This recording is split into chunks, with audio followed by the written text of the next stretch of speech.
Hello and welcome into the last episode of the show where me and this guy are friends. Of course, this is the PHNX D-backs podcast right here on PHNX. My name is Derek Montilla, occasionally known as the Clark Griswold of this podcast. This is my friend Rusty, my son, my boy over here, the one and only Thunderstick Jesse Friedman. What did you just call me? My son, my boy. Rusty. You said Rusty. His name is Russ. Rust. His name is not Rusty. It's Russ. Anyway, moving on.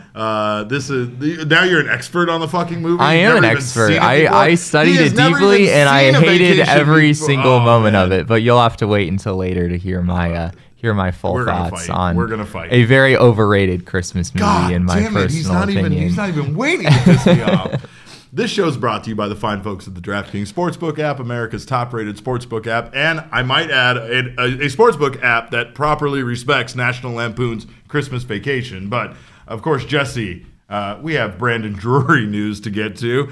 More importantly, we are 100 days away from opening day, which, of course, it means it feels like it's right around the corner, right? It is amazing. Like, I don't know, the Major League Baseball offseason, especially here in Arizona, I guess we've talked about this a little bit. Like you got the playoffs, and then you got the fall league that stretches through mid-November, and then you've got the holidays, and it just feels like baseball season is always just right around the corner, way sooner than you expect it. Let's go. And yeah, it's amazing. I mean, 100 days is gonna go by pretty quickly, and of course we have spring training and all those things happening before then. Absolutely. Well, in the meantime, we have free agency news, and the Arizona Diamondbacks continue to be connected to free agents. Jesse will be the first person to tell you he doesn't know how actually connected they are.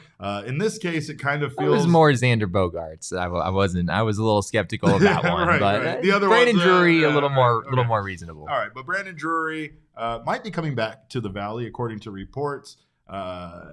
There's talk that he could be one of the acquisitions the Diamondbacks made. Obviously, it makes a lot of sense. A right-handed bat, a third baseman. Let's be honest, the Diamondbacks just don't have a consistent third baseman. We've talked about this yesterday. We had one of our questions from the mailbag be about this. But, I mean, obviously, there's plenty of pros to Brandon Drury coming back to this baseball team. I think one of the biggest is that, he's played here before. And obviously, if he's going to succeed, if he's going to continue maybe having more of the first half of the season he had last year with Cincinnati, it would be great to see him kind of flourish and have that success back here in Arizona. Obviously, that's more of the exception than the rule, it seems like, with Brandon Drury. That first half really was like the one time in his career when he was putting up those type of numbers. He was excellent in the first half with Cincinnati, 20 home runs, 59 RBIs. He had 274, 335 on base, 520 slugging percentage. I mean, those are big time numbers. I remember at the time when he was with Cincinnati, there were some Brandon Drury snubbed from the All-Star game conversations that were happening because he was that good for them. But yeah, after being traded over to San Diego, he was still an above average offensive player, but not nearly to the same level. His on-base percentage was .290 in that stint with San Diego. He slugged .435, so there was still some pop there. But yeah, it's interesting. Mike Hazen, he was the GM who traded away Brandon Drury back in the day. It was one of the first moves that Mike Hazen made as general manager. 2017. Off season before 2017. So there's certainly some history here, and I think Brandon Drury's not the same player that he was back when he was with the Diamondbacks. At least you hope, right? You hope that this new version of Brandon Drury that appeared to emerge in Cincinnati is something that will be sustainable for him moving forward. And as we discussed on the show yesterday, before this rumor even came out, Brandon Drury, there's going to be some risk there. Like if you look at his stats for the last 4 years prior to 2022, he wasn't much of a player, right? He wasn't really a guy you could plug into the lineup every day. So there's a decent amount of risk here, but that's also going to drag down his price tag.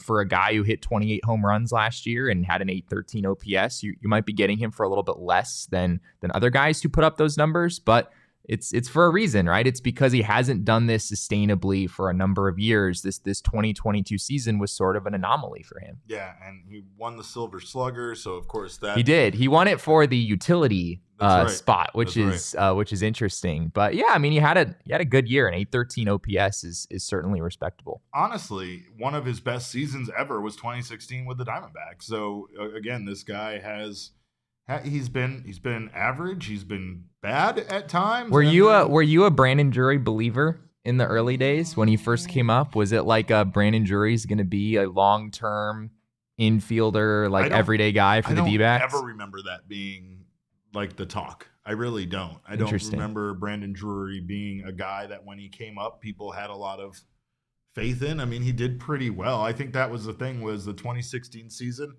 his second season in the league, had you believe him, like, hey man, if this it was guy his can continue, age 23 season. Yeah. He was the young. Jake Lamb era. Yeah, nobody was fixated on Brandon Drury because very everybody true. was fixated on Jake Lamb. Yeah, because that was Jake Lamb. It wasn't that his All-Star season was 2016, I believe, Jake Lamb? I want to say 2017 Okay. was Jake Lamb's All-Star. Jake Lamb. Yeah, it would have been the year they sent Greinke, Lamb, Goldie. And, it was 2017. 2016, Jake Lamb actually was very good in 2016, but not much went right for the D-backs that year. That's very true. But that might have been Jake Lamb's best year overall. He had 29 home runs that year, 91 RBIs, was good in 17 too. And like you said, then that makes Brandon Drury that much more expendable at that point, considering that Jake Lamb they were committed in 2017 during his All-Star season, the Jake Lamb being the everyday first or third baseman for this team, right? So I don't know, man. I mean, honestly, when it comes down to it, I want to see the Diamondbacks continue to improve. And honestly, I want the goddamn Los Angeles Dodgers to get out of the bargain bin. It's like we're shopping in the bargain bin, and then we look off and our really well-off neighbor is also shopping in the same bargain bin, picking up the same toys that we're trying to get, and we're like, dude, you have money. What are you doing? And then he's like, yeah. Shouldn't you be at Nordstrom or something? Yeah, like one of the more upscale. Right. Why are you here in the Walmart clearance section? What the fuck is going on right now, right? But of course, MLB Network analyst Harold Reynolds thinks Brandon Drury is a great fit for Los Angeles.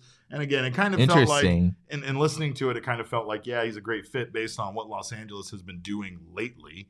And again, Los Angeles seems to be now on a bit of a reclamation kick, like picking up these guys that they think that they can get back to a higher point, like as we said yesterday, they've done with so many other players, Justin Turner and Max Muncy being just a few of those guys. Drury did destroy lefties last year. If you're looking for a guy who can hit lefties, last year Drury hit 299, 329 on base, 626 slugging percentage. He had a lot of pop against lefties, but he's also he's probably good enough against righties that he probably wants an everyday role. Like, I don't know if Brandon Drury's about to sign a contract to be, your specialist against left-handed pitchers. He's probably too good for that. So it's a question of, how much does Brandon Drury move the needle over Emmanuel Rivera and Josh Rojas at third base, right? That's probably the primary position he would be playing for the D-backs. He did play a whole bunch of positions last year, which was kind of interesting. Last year, Brandon Drury played 67 games at third base, 30 games at first base, 27 games at second base. He played 2 at shortstop, which is wild. I'm not really sure why a team would put Brandon Drury at shortstop unless they absolutely had to. I guess that was maybe out of necessity. Sometimes you use your outfielder as a pitcher, Jesse. Sometimes you just give up that's on true. Game, Sometimes right? Carson Kelly's on the mound in the 8th or 9th inning, and that's just the way it works. But he did DH 26 games as well. But he's one of those utility guys who's not like a great defender. If you look at some of the advanced metrics for him defensively, the sample sizes aren't big because he didn't spend that much time at any particular position, but none of the numbers are particularly good. He didn't really grade out as a great third baseman or a great second baseman. He's just sort of like playable anywhere, I guess. He's a bat. Too. Yeah. That's what most teams are looking for. That's what teams are signing Brandon Drury for. Yeah. Absolutely. Meanwhile, I have a little bit of a chicken and the egg situation, Jesse. I'm not sure what came first because the D-backs are still connected to the Blue Jays in regards to rumors, according to MLB trade rumors, about a trade between them for potentially one of their young catchers for one of the Blue Jays. The Blue Jays still have 3 catchers. Yeah, right? Okay. And so, I don't know if, when I read these rumors and then they talk about stuff and then I realize, we started talking about this before I actually read it anywhere. We were just like, hey, of all the teams, Toronto kind of makes sense. So Are we where the rumors are generating from? I think that's it. I think that's it. Are we coming up with this stuff? No, and then reporting back on our own rumors that we're creating? Am I the trauma? Am I the problem? It's me. Hi. I do have to say though, like, because even this Brandon Drury thing, right? Like, I wrote a story. I think it might have been while the season was still going, like early look at free agent targets for the D-backs, and Brandon Drury was on the list, and here he is, you know, being like actually rumored. Sometimes it's not that complicated. It's like the D-backs need like a right-handed hitting third baseman. There's not that many. Yeah. Like, you don't necessarily need, you know, official reports to confirm what some of the put stuff place, it's in some ways it's not that complicated, and I do think the D-backs and Blue Jays maybe there's still something. Well, and that's what actually MLB Trade Rumors said.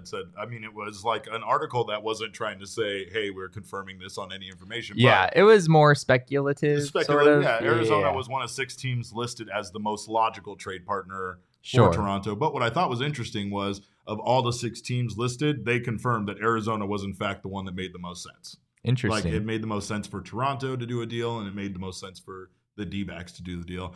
I just can't help but wonder, does speculation like this get things moving? Like, I mean, you know, like if Mike Hazen kind of reads this, is Mike Hazen ever going to be like, you know what?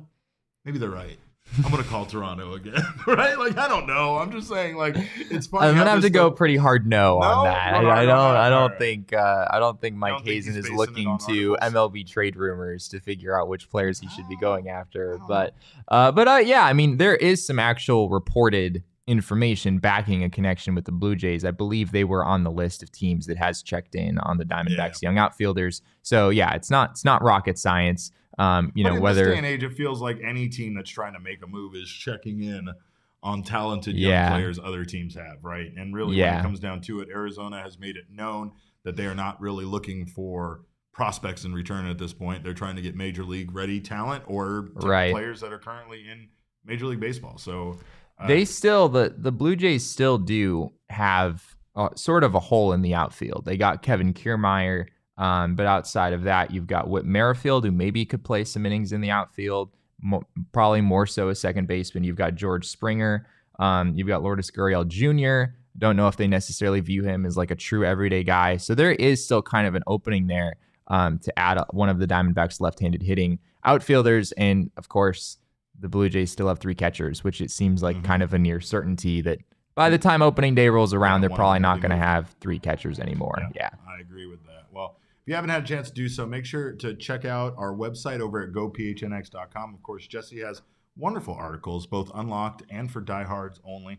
We thank you guys for being here right now in the PHNX Sports YouTube channel. If you're joining us right now, make sure to subscribe if you haven't done so already. Sign up for notifications. That way you don't miss when any of our shows go live. If you're listening to us on your favorite audio podcasting app, please subscribe to us there as well if you haven't done so, and leave us a review. We appreciate the feedback very much. And also, that's not the only thing, you guys. Of course, we have OGs in the house, and OGs is my favorite way to forget about the Arizona Diamondbacks not making any trade maneuvers this offseason, any offseason free agency acquisitions. Just got to wait till January. I think you might see a little bit more movement in January. Okay. Probably nothing and in the next 10 days. I'm an impatient person. I run hot, Jesse. I have a hard time waiting for stuff. So OGs is my way of making myself more patient. And of course, you know what I'm suggesting to them is a holiday flavor. I didn't see a holiday flavor. They had a special summertime flavor. I don't know what a holiday flavor would consist of, because I just think of gross candies really during the holidays. I'm not a big peppermint guy. I don't like the little wintergreen, like, you know. Yeah, peppermint is probably the most like wintry flavor, right? Yeah, like pumpkin is to fall as peppermint is to winter. There you go. I don't want any of that. I like the flavors that they already have. Orange creamsicle being my favorite, but of course, check in with our friends at OGs. They have a wide range of doses, strains, and flavors for you to choose from. No matter what mood you're in, no matter how impatient you are, they'll help you out. So make sure to check them out at your local dispensary. Must be 21 years or over to enjoy. Jesse, I got some news that's going to bring some smiles to D-backs fans' faces. Fosh, can we do a little spying on our exes, please? Yeah, it's that time, folks. We're going to spy on our exes. And this one, kind of exciting for some of you, most of you, I'm sure. The Atlanta Braves. You think this is Yeah, exciting, this is exciting for okay. them. Yeah, all this right. is exciting for them. They're going to be excited about this. The Atlanta Braves made their first free agent signing of the offseason, signing outfielder Jordan Luplow. Wow, that is their first, isn't it? It is their first. I guess the yes. Sean Murphy thing is that's a trade. That's not a free agent signing.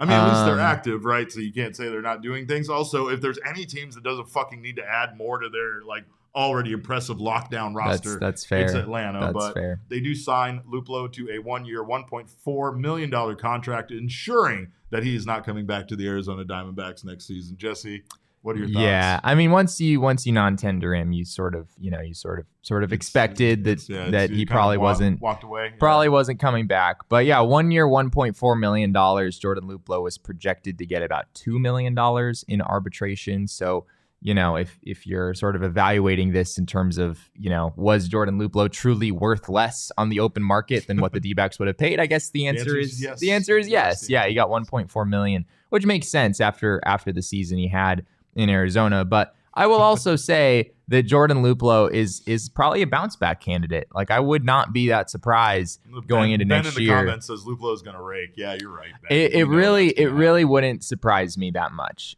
It was sort of a weird year for him. Playing time was a little bit all over the place, and he's more of a platoon guy, but it just seemed like he never really was able to find a groove offensively. And he's still relatively young. I think he's a good hitter. I think he's better than what he showed last year. 2 teams have still not signed a single free agent, Jesse. That would be the Miami Marlins and the Milwaukee Brewers. Meanwhile, 6 teams have only signed 1 free agent.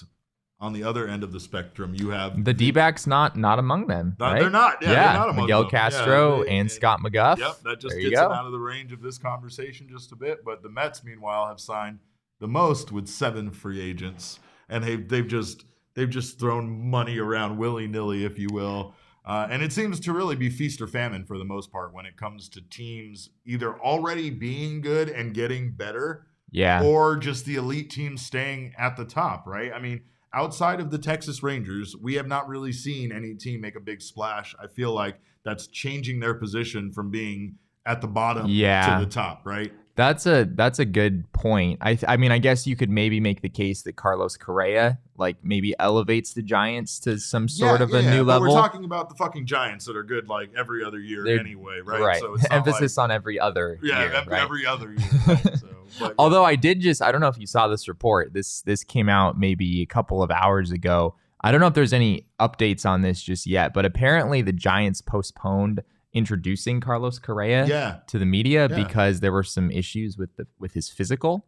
There were some health concerns that showed up there. So I'm not here to say that the Carlos Correa to the Giants deal is falling through or is being renegotiated. None of that is known yet, but it is something interesting to monitor for sure. Yeah, for sure. But baseball will never be competitive when you have this difference in pay, when you have this difference in spending. Especially, I mean, like, what do you mean by competitive? Like fair? No, not fair. Right. But like competitive, in some ways, it's yes. Competitive. In some ways, yeah. But it's like you said, it's fair when you have one team spending 3 times the amount of another team within their same division. I saw a great analogy when it came to being a parent around this time of the year, right? And it's something that we don't often think about is, how is it when one kid gets spoiled by Santa? How does another kid feel when like they didn't get anything from Santa, right? Like, and I kind of feel this way about us as teams, right? Like, what did we do? What did we do to deserve nothing? Like, who is Santa in the analogy? Rob Manfred? Is Rob Manfred Santa? Or because you've got a bunch of owners, you don't just have one owner. You, Jesse, because there's lots of Santas too, and I don't really know how to express that with you without ruining a certain level of your childlike wonderment. But I will say that every team owner could be considered Santa in this scenario. Every team owner is considered Santa. Every team owner is in charge of getting us something special. So it's not that like Santa has favorites. It's just that there are different Santas, and they have different levels of benevolence. That's it. Essentially, is what you're saying. Yeah. Okay, and makes sense. The world is a cruel and unfair place. So who gets Krampus? Huh? So who gets Krampus? The Miami Marlins. Miami Marlins for Miami sure Marlins. have Krampus running things over there. don't know, but anyway, good luck to the teams like us that don't get a happy Christmas or whatever. But anyway, if you guys haven't done so already, you're going to get wonderful content like this Christmas Santa talk right here at Go PHNX. But of course, get yourself a membership because you'll get yourself a free T-shirt or hat from the PHNX locker every year. Every year you sign up, you'll get 20% off of your merchandise over there. You'll get all sorts of content, including Jesse's newsletter for Diehards only, as well as specific events that we are going to only have Diehards come out to. Most importantly, you get discounts. I said the 20% off. You get discounts on events too, like our upcoming PHNX Four Peaks Tea Party on January 13th. As Jesse pointed out, Friday the 13th. So make sure to come out and, protect your neck. I'm gonna be there, but I am gonna be on guard because when at all times, you just come aware. If Jesse has both a ping pong paddle and an axe in his hand, I don't want you to think anything different of it. But of course, like I said, Diehards get that discount: $45 per person, $36 for Diehards, $160 for a foursome, $120 for Diehards, and that includes unlimited range balls, a set of rental clubs. We're going to be watching the Suns versus the Timberwolves with our friends from the PHNX Suns. We're going to have our friends from Big Drive Energy out there, as well as plenty of our partners out there, not only providing you guys with wonderful stuff, swag, but you'll also be a chance to buy our stuff from our PHNX locker and more. We'll also have mini games, like I said, including playing Jesse and ping pong. Is there a 3-point shootout? Did I hear that correctly? Point shootout. Yeah, there will be a basketball hoop. So plot twist. At glory. It's a shot at glory. So okay. For anybody who hasn't been to the Waste Management Open Wednesday event, right? The Pro-Am Day. I have not. They do this thing called Shot of Glory at the end of the day where all of the celebrities that played in the Pro-Am, they all huddle around 16 and they all take one shot at the green, and I think closest to the pin wins some amount of money. So we're doing a play on that, right? Instead of a shot at glory on the golf course, they're going to put a basketball hoop out there, and people are going to shoot threes. Let's go. Wait, so is it like whoever makes the farthest three wins? That I do not know. Oh. Yeah. All I'm saying is I very well may be more competitive in a 3-point shootout situation than even in a ping pong situation. I did win a 3-point contest when I was in high school, and I will hold it over the varsity player who is like 6 inches taller than me. You never cease to amaze me. I have a fair amount of pride of this one moment from back in high school, and I don't know if I'll ever be able to really let go of it. Sure, so I get it. I'm just saying I would come into a 3-point shootout with a fair amount of confidence. Brian wants to know: are you bringing your own paddle to the ping pong game? Is what they want to know. My skills translate to any environment, any playing conditions, any level of equipment, whether good or bad. Someone needs to put Jesse in his place. I have confidence that I pretend to have, but could never have in my entire life. And he's so subtle about it too. He's like, by the way, the I'll beauty kick of your it ass is that in ping pong. I've been talking up my ping pong skills for several months now, and because we don't have a ping pong table in the office, I haven't had to actually defend. There's no way to verify if he's actually good at this or not, but I can't wait to find out. Mark Solera says, if I make it, can we force Jesse to shop during a normal period of time during Christmas? Mark also asked earlier if you needed anything from Chandler Mall. I think he's trying to expedite your shopping again, because it gives us all anxiety, Jesse. It gives us all anxiety. But come out January 13th. Join us for a fun night of golf, food, drinks, contests, prizes, getting your ass kicked by Jesse Friedman, and more. Of course, like I said, our PHNX Suns crew will be hosting a watch party for the Suns versus Timberwolves. The Mike Trout of ping pong. We'll be out there providing beer samples and swag. So join us for that. And if you can't make it out, make sure to grab some Four Peaks Brewing Company beer wherever you grab your beer, and join us remotely, even though we have no way to have you tune in. We'll just pretend like you're there. Must be 21 or over to enjoy, and enjoy responsibly. It's time, ladies and gentlemen, for me and this guy to forever end our relationship. Apparently. Because it is time for another edition of Jesse Hasn't Seen It. And this time we gave him a very special assignment, one that I'm so glad, I am so glad that Leah is not here to have to hear, because I have a feeling that you would have infuriated both me and her. I probably with what you're about to say. Probably would have. First, confess to the people how you've never seen a vacation movie. I haven't. No. Never seen a National Lampoon Vacation. I didn't know there were multiple until I did a Google search after watching this one. Apparently, there's one in Europe and there's one in Las Vegas. And I swear I read about another Christmas one, but apparently you're telling me I misread that? I'm telling you, Well, I don't know. Sometimes there's those like direct-to-video crap ones where they didn't even have the original cast in it. I don't know if something like that existed. Maybe there's a cheap When you were looking for the The Sandlot, you brought up Sandlot 2, and I have never seen a Sandlot 2. I came very close to mistakenly watching Sandlot 2 because it's significantly easier to find on streaming services than the actual Sandlot movie. I swear to God, Jesse. Oh my God. Anyway, I digress. Let's go ahead and bring in the first screenshot here, Jacob, which is of Clark driving the car in the most outrageous situation you notice, possible. My shirt has little. Do you see? It's got little station wagons. You're always tree on top. Well equipped. Yeah. Roosevelt's takes care of you well, Derek. But yeah, so we have this situation where Clark Griswold driving the family out. Right, they're selecting the Christmas tree. It's such a hot opening. This is the part where I actually liked the movie. All right. This is the part where I actually was enjoying myself because it appeared at the time that Clark was like going to be the craziest guy in this film. Right. I was very much under the impression that like, okay, this guy's family is pretty normal. Like his kids, pretty normal. They're kind of doing the like, I'm embarrassed about my dad thing. Yeah. And Clark is just like, absolutely crazy. Absolutely crazy. Yeah. And then as the movie went on, I realized that Clark is in fact probably the most reasonable, or at least one of the most reasonable characters in the movie compared to some of the people we meet a little bit later. Okay. So first of all, yes, that's the point. Because Clark is a good dude. It's the exterior factors that really make him a madman. I mean, I feel like that's pulled out in all of these scenes, right? Whether it's his family, whether it's a beautiful woman at the department store, whether it's, his fantasies over him having a pool. These are all things that make him act unreasonable. What exactly was the pool thing? Was he going to build a pool in his backyard? Yes. Was that the idea? Yes. Okay. Because that was just, I don't know. That was just, like, do we know where this movie is set?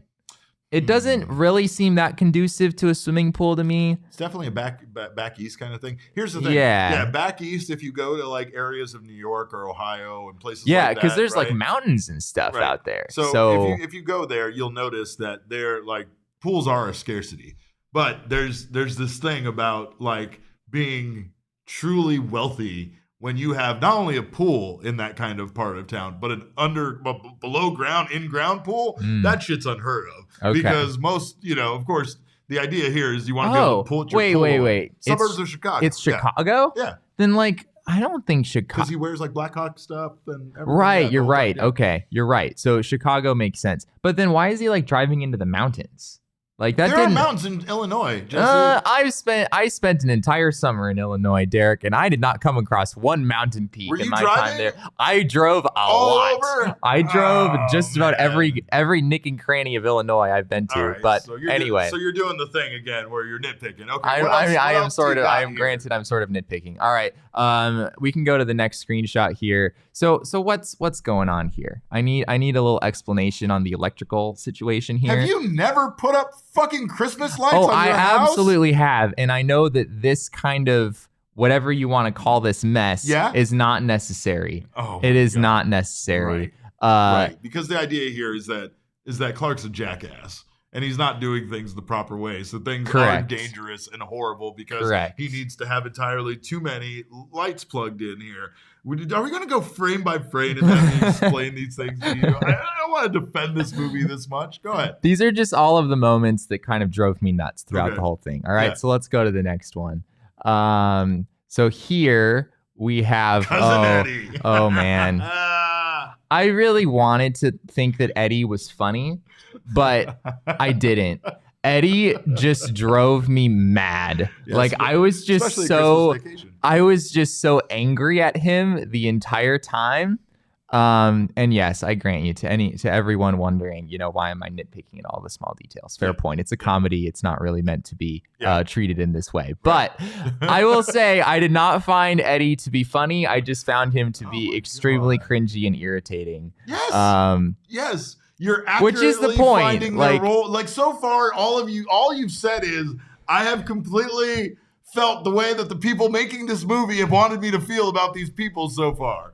Yes, you're supposed to feel that way about the lights all being plugged in. It's supposed to give you anxiety. It's supposed to look like he's about to set his fucking house on fire. And yes, Cousin Eddie is the most obnoxious human being on the planet. That's the point. But it comes over. He's just one of those energy vampires that just sucks your energy out and like so bad. Ruins your bad. Yeah, that's the point. Clark wanted an ideal happy family Christmas specifically with his own family, not with all these jackasses that come into town and stay at his house. But so there's Eddie, and then there's Eddie's wife, and this is just a devastating moment. This I just like this moment again. It wasn't funny. It was like, oh my gosh, like seeing the turkey opened up and look like this, and then they're all eating around the table and its organs, and it's like, this is not the. I don't understand how you can have a turkey that looks so good on the outside and looks like this on the inside. Yeah.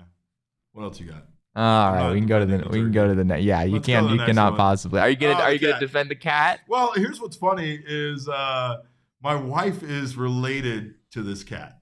Oh my gosh. This is like my wife's cousin, second cousin, some ridiculous thing. I wish I would have fucking verified this with her before coming on the show. But yes, this is that was the cat wrangler that owned this cat in this movie. The cat came out fine, Jesse.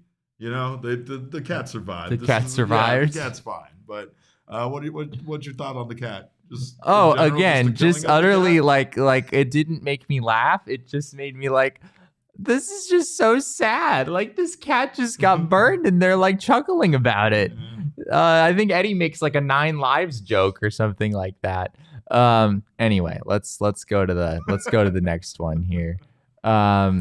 There's a few other moments throughout this that I have to point out. So at the end, this is close to the end of the movie, and Clark is, they're all ready to leave, and Clark is like, "No, you should stay," and I'm like, "No, you should leave. You should go. You should get out of here as soon as possible." And of course, I knew that wasn't going to happen, but I was really hoping the movie would just end at this point. You get the happy ending where he gets the Jelly of the Month club, right? And then that's fair. Cousin Eddie is the true hero who goes and kidnaps his boss, and then he almost gets arrested, and then the police forgive everything because it was just a misunderstanding, and that's how that stuff works out. The ending, I did sort of appreciate the ending, I will say.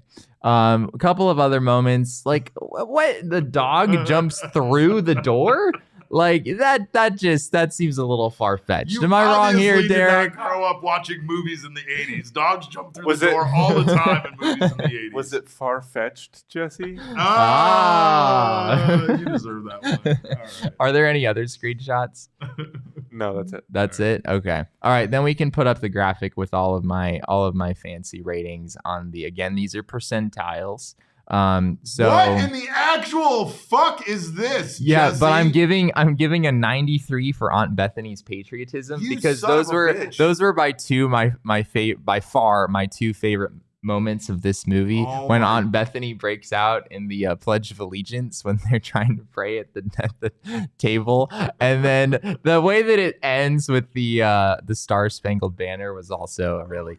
Aunt Bethany, by far my favorite character in this movie. Come on, you have to appreciate Aunt Bethany too, right, Derek? I appreciate everybody in this movie. They're all great. This is a great fucking movie. What I can't appreciate is you giving the plot a 26, the rewatchability of 33, and the overall score of 37. Yeah, I have no desire to watch this ever again. And the plot did not develop. Like I was. What do you mean? I was 1 hour into this movie, and it felt like some crazy things had happened, and also nothing had happened. Like it's the kind of movie that like it's designed to make you chuckle, but like characters don't develop, things don't really change in any meaningful way. We're just like hanging out at this house, having all sorts of ridiculous things happen over and over again. For someone else, he's being so selfish in the movie, and then he does something for Clark. Like, how is that not changing? How is Clark? Okay, I mean, maybe he changed a little bit. How is but Clark not realizing that his gigantic rant and the way he's been acting and everything caused his cousin to go kidnap his boss? I just wish he noticed it a little bit sooner. All he wanted was his bonus, Jesse. God damn it. 37? 37. Yeah. Yeah, Jacob mistakenly put 42, and I made him lower it because it needed to be 37, not 42. Sean?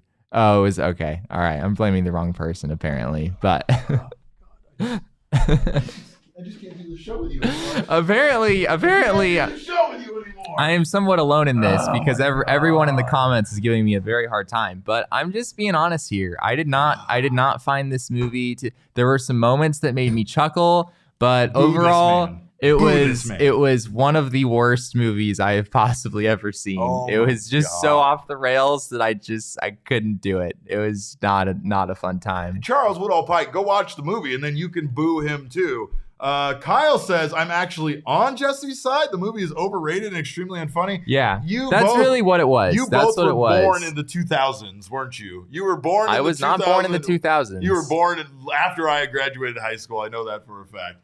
Possible. I hate all of this, and I hated that, and I almost don't want to assign him to any more movies, but I feel like... Kyle said exactly what is sort of on my mind with this, though. I think it's overrated based on how much you and Leah in particular built this up as being like one of your favorite movies of all time. No. And it wasn't. There were some things that were funny, right? Aunt Bethany, she really made me laugh, but a lot of it just wasn't funny. It was just like...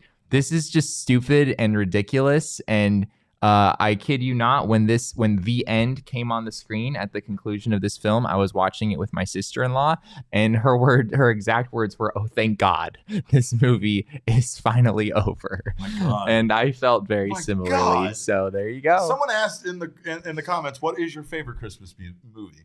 My favorite Christmas movie is A Charlie Brown Christmas by probably a wide margin. It's legendary.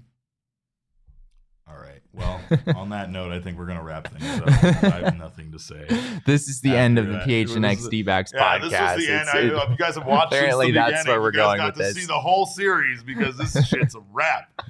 Before we go, of course, I want to let you know that I lost in our fantasy football league. I'm very sad about that. I probably am as mad at his receiver as Aaron Rodgers was last night for him missing that touchdown there at the end with very few seconds left to go. That would have given me the win. And obviously this is why I'm not very good at this because I can't even remember my own wide receiver's name. But Suns are back. That's the most important thing to take away from here. New owner, they're back, baby. So of course, go bet on them. And if you haven't gone on the DraftKings Sportsbook app yet, sign up with our code of PHNX. I don't know what you're waiting for. You place a $5 pregame moneyline bet on the Suns or any other NBA team win, but let's be honest, do it on the Suns to win their game, and you will get $150 in free bets if they do. That's code PHNX only at the DraftKings Sportsbook. Minimum age and eligibility restrictions apply. See show notes for details. I think, is Devin Booker still out?